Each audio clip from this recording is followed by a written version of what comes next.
Hey everyone, welcome to the video. Break down tomorrow's NASCAR race at Talladega. I'm very excited. It's one of my favorite tracks. This and Daytona and Bristol, one of my favorite tracks. So I'm very excited to break this down. Anyway, before we continue, if you could leave a like, subscribe to the channel, I'd really appreciate that. And feel free to follow me on Twitter at cpen_16. That's with 2 N's, by the way. And if you want a link to my cheat sheet, just drop your email in the comments below. And if you have any questions after the video, feel free to leave a comment, and I'll be happy to answer any questions. Anyway, let's get back into the cheat sheet. So first off, I just want to give you some strategy tips about the Talladega race. So first of all, it's Talladega, a 2.66 mile track. It's the largest track in the NASCAR circuit, and 188 laps, so not very many laps. And for the strategy for this race, it's going to be place differential is king here. Avoid the top 10, except for occasionally, I should say. And then no dominators. We don't have to worry about dominators in this kind of track. It's okay to leave salary on the table, and you're going to want to throw practice times out the door because they do not matter at a track like this. And just to summarize all that, so Talladega, it's one of my favorite races because of how wild it can be. But don't listen to anyone that tells you they can predict this race, because they're lying to you. But what you can do is set yourself up for success here by having the optimal lineup strategy. So if you played opening day of NASCAR, which is the Daytona 500, it's going to be a very similar approach. So first off, we're going to want to avoid the guys starting up front because they offer us almost zero upside unless they win the race, and pretty much it's all downside. Now there's the occasional guy starts in the top 5 and he wins the race and he ends up being an okay play, but it's very rare.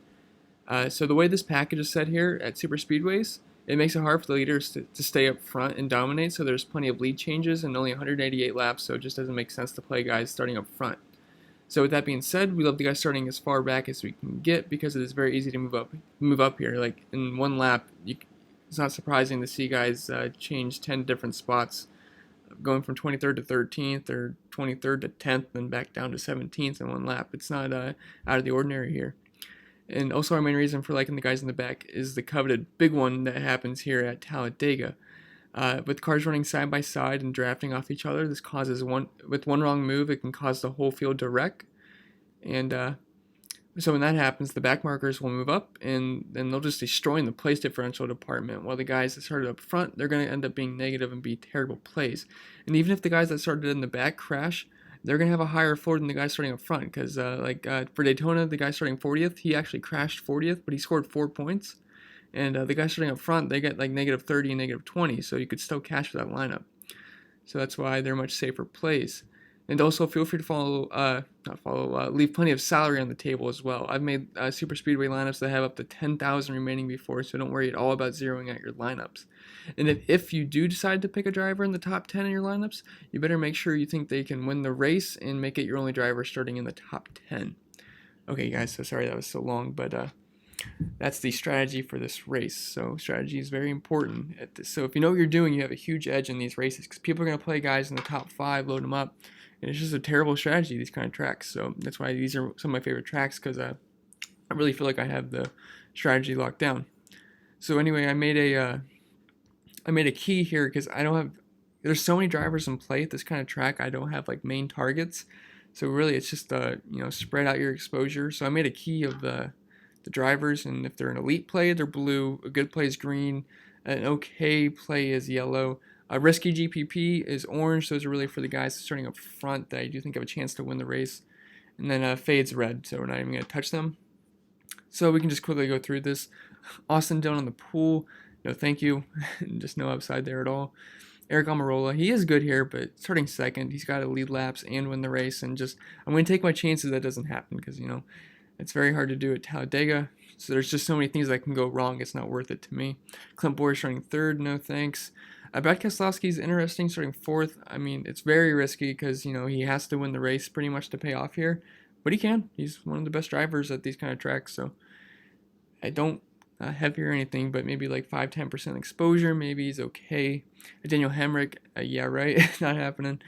Starting 5th. Ricky Stenhouse is interesting. He is very, very, very good at Talladega. He won the spring race here last year, starting on the pole. And even with him starting on the pole and finishing the race at first, it still wasn't the best play on the board. So that's what I'm saying. Like, these place differential guys are very important. So yeah, Stenhouse is one of those risky GPP plays, but he's interesting. Ryan Blaney, he could almost be an orange, but I'm not going to do it. I'd rather play Joey Logano starting behind him, just like Brad Keselowski. Team Penske's good here. I mean, I guess Blaney could be an orange, but it's close. But yeah, Logano has a chance to win, I think, this race for sure. Bowman, not going to do it. Larson, no. Chase Elliott, it's okay.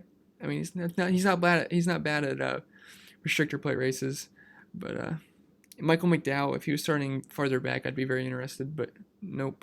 Ty Dillon, same with McDowell, just not interested that high. Kurt Busch is a good play. He's been very good at Talladega recently, and starting 14th, it's a little riskier, but I think he is a good play because I feel like he can top 10 for sure, maybe even top 5.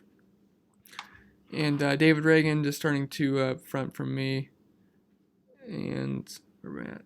Daniel Suarez is just an okay play. I mean, it's a little risky because he's starting 16th. I'd rather get the other guys behind him, but I mean, it's okay.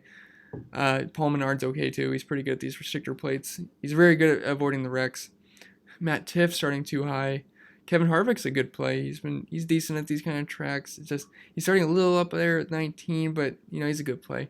Martin Truex I have as a play because he's not good at these kind of tracks at all. He tends to wreck a lot, so not very interested in him. But it's worth a shot maybe. But so we got some really good plays starting in the 21 through 23 ranges. I like Jimmy Johnson a lot. He's very good here.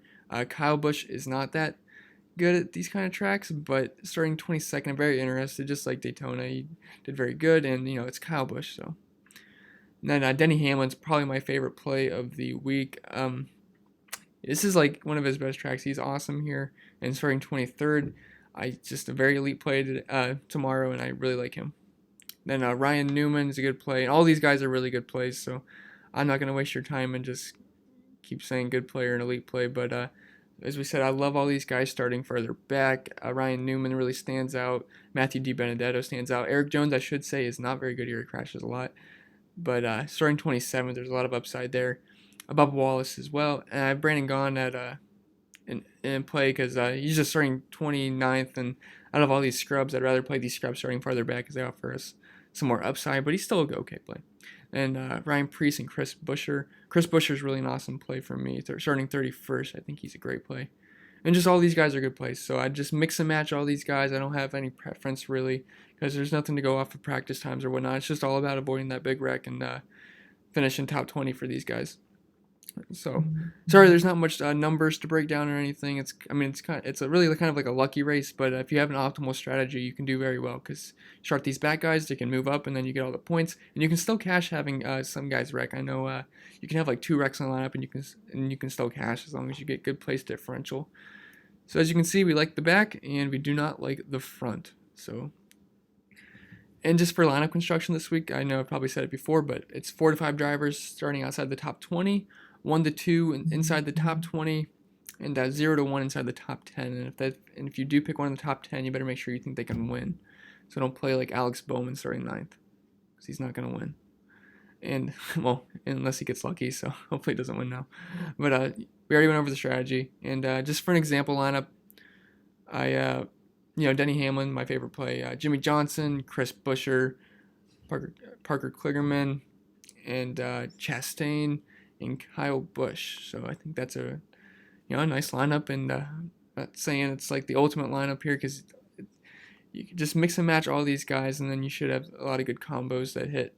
And as you can see, I have a lot of salary left, 2,600, and I'll have lineups that have more than 5,000 remaining possibly. I haven't made any other lineups other than that, but that's how your lineup should be this week.